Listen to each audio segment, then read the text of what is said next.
Hey everyone, Action here. So Nomads just came out and many of you will struggle at first to understand the underlying mechanics of nomadic empires. Since I had early access, I played for more than 50 hours and compiled some of the most essential tips for your nomadic gameplay so you can dive into your playthroughs at least with a better understanding on how to start. Quick report from High Command before we dive deeper. Most of you watching aren't officially enlisted yet. If this run gives you ideas for your own games, subscribe and join our navy.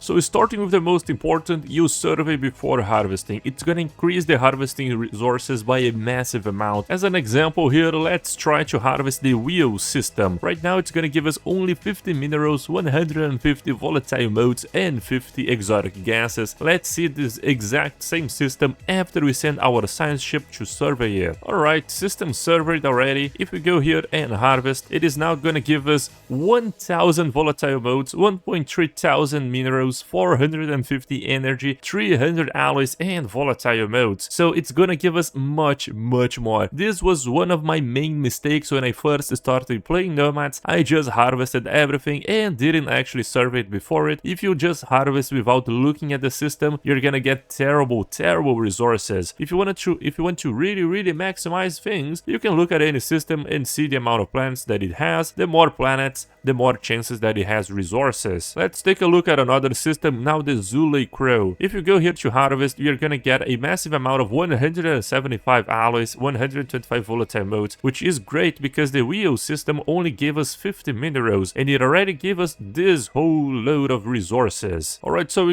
if we go here to harvest, we now gain 2.8 thousand minerals. It might not look that impressive at first, however, keep in mind, commanders, this we are getting it instantly. And also, it goes straight into our operational reserves at 3 times the amount, because every mineral and energy that you collect, it multiplies by 3 into your operational reserves. So this is giving us close to 9,000 operational reserves just from this harvesting action. And if you look at the operational reserves, if you get 9,000 now, you already go to the high situation progress, which is gonna give us 10 stability and 10% research speed. So yes, commanders, for the start of your game, just harvest, it is the better option. Also, the Mastery of Nature Ascension perk, it is absurd. Look at this. Resources from harvesting actions plus 50%, and you can pick it as your first Ascension perk. So if you're going for a harvesting streak, you can just grab this and harvest everything much more. That same system is now giving us 4.2 thousand minerals, just like that. A good tip in order to maximize your survey speed is always just grab the Discovery Tradition tree. You grab it and you go for this perk to boldly go. It gives you plus 35% survey speed, and on top of that you also gain the map the Stars Edict, which is gonna give you more anomaly discovery chance and more survey speed. So yeah, commanders, at the start of your game, just build another science ship and build another logistic ship. Those two, pair them together and roam around the stars, survey, then harvest, survey, then harvest. Keep repeating, keep your operational reserves high. You can even have a negative monthly tick, that does not matter because you're gonna get so much just from harvesting. Don't build waystations early on, because if we build a waystation here, we are gonna get 12 minerals per month. What is 12 minerals per month if you can get close to 3,000 in one go? Later on, this will be restored, this mining station, so you can build a waystation once you have the better technologies, because waystations, they get massively strong over time due to the amount of modifiers that you can stack. Like, you can stack a lot from the expansion, waystation upkeep, module upkeep, and etc. Waystation stockpile capacity, transfer rate. Then you have prosperity, which also buffs the waystations. This is of course not considering the many technologies you can have. Also, waystations, they are very limited at only 5 right now. As the game progress, you're gonna get a lot more station capacity. I think that the maximum I got was somewhere in the 40 region or something, but you're not gonna get like massive amount of waystations early on, and it does not make sense. If you build a waystation here, it's gonna cost us 100 influence, 250 alloys, and in the beginning of the game we do not have a lot lot of alloys anyways, and it's only gonna give us 12 minerals per month, and you still need to collect it, right? In order to get the minerals from the Waystations, you need to get your construction ship, collect the resource, send it back to your Arkship. So if you have a Waystation here, and your Arkship is on the other side of the galaxy, you're gonna need to travel the entire galaxy just to get the resources. So it is not very good. Since you are a nomadic empire, you are not tied to your starting system. So you can literally just roam the galaxy, find the best systems that you want, and once you have that kind of established in your mind, you can build your Waystations in the most optimized systems for you. Perhaps inside an allied territory like an AI that has a commercial pact with you, so you can build the Waystations and benefit you both, because at the start of the game, you don't know who else is here. Perhaps there is a determined exterminator, and then you build a Waystation here just for nothing. Now, talking about expansion, one very crucial thing for the nomadic empires is the Arkship development. This thing right here, it's gonna give you massive progress towards the Arkship construction, which is the technology that enables the construction of other Arkships, which basically are more colonies for you. After you get this, it will give you more technologies to upgrade the Arkships that you have. Ideally, you want to launch this agenda as fast as you can and as often as you can. So in order to do that, you can also pair the Statecraft Tradition tree. Just this bonus already gives you plus 25% council agenda speed. It is very nice. On top of that, looking for leaders that have the politician trait might help you out as well. You can also just pay some influence to launch the agenda early. Here in this case, in order to launch it around 4 years earlier, you're gonna pay just 1.1 thousand unity. We can launch it, and now we already get a little bit of progress towards the Arkship construction. It is not an extremely expensive technology, as you can see. It is only 7.6 thousand in the default Grand Admiral difficulty, regular tech cost, and etc. But the later construction tiers for upgrading your Arkship, they are much more expensive. Now, traditions in general, they have many different modifiers for nomadic empires. For instance, adaptability. It allows you to settle the Arkship and become just a regular empire in the game. It also, this one, instead of reducing the orbital bombardment damage, it increases the Arkship hull. Then we also have prosperity, which we already covered, that gives you a lot of Waystation bonuses. But one great modification here is also this, the modular superstructures. Not only it gives you more housing from the habitation decks, and housing is something that you might struggle with Arkships, but it also gives you +1 maximum districts for the Arkships. It is really great. And since prosperity also gives you more resources from harvesting actions, both from the starting effect and as the finisher effect, it makes one of the best traditions for you to start off the game alongside discovery. One thing that you must do if you are a nomadic empire is just go for the burn approach. This one is pretty much what differentiates a nomadic empire from regular ones. It is the best modifier for them, so you get just plus 50% job efficiency for specialists. This will increase your upkeep for consumer goods in the case of researchers, and minerals in the case of alloys and consumer good production, but that is completely fine. You can offset this by just building more stuff here, since Arkships also have this very nice building, the engineering bay, which gives you +1 build queue capacity. You can build 2 things at once and it will construct. If you want to build 3 things at once or even more, you can just change the docking bay for another engineering bay. I recommend you do this only if you have the alloys to spare, otherwise you're gonna be running out of alloys very quickly at the start of the game. Another thing I heavily recommend you do is build an Ordnance engineering. With the Ordnance engineering, you can get the Void Forges. This one, it is very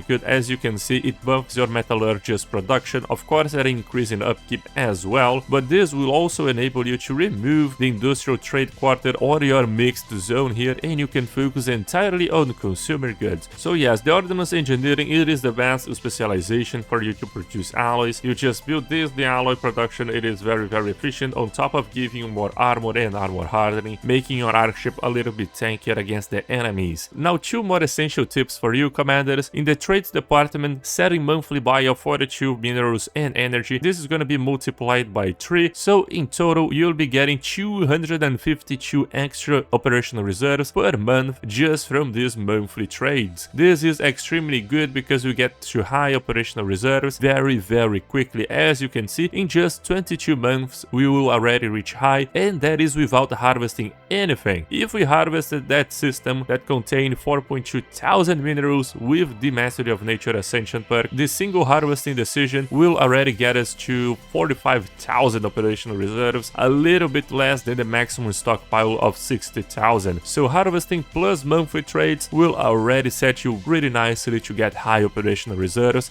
even with the burn situational approach. And final but not least, one very important thing is that all Arkships, they will start with random negative modifiers. As you can see, we have unaligned shield projectors. It may look like it is a terrible thing, however, it is not so hard to offset that. If you go here into our situation log, we have the Arkship readiness. So the Arkship, it starts with debuffs. This is gonna be random, so we have 3 issues. Clear hangar base, which is blockers. It reduces the strike craft damage by 25% and we get a little bit of resources. Then this one, it is the easiest one to do. You just harvest each one of these resources with your Arkship. I recommend you first survey the system, then harvest it, of course, but you're gonna get this very easily. And the other one, in this case, it is shield realignment. So in order to fix that, we need to realign the shield decision in a pulsar system. So you need to scout out in the galaxy map for a pulsar system. It is not that hard to find. It is either gonna be a pulsar system, black hole, or something like that. Here we already found one. If you hover over it, there it is, pulsar. However, we have no ways of getting into that, and sometimes it is best that you just don't fix it right now, because you're gonna move around the galaxy very often, and eventually you're gonna come close to a pulsar system or a black hole in order to fix your ship. So don't let this offset your economy and your expansion and harvesting decisions. But anyway, commanders, that's gonna be it for my first round of tips. Let me know in the comments what content do you want to see next, and as always, I will see you guys next time.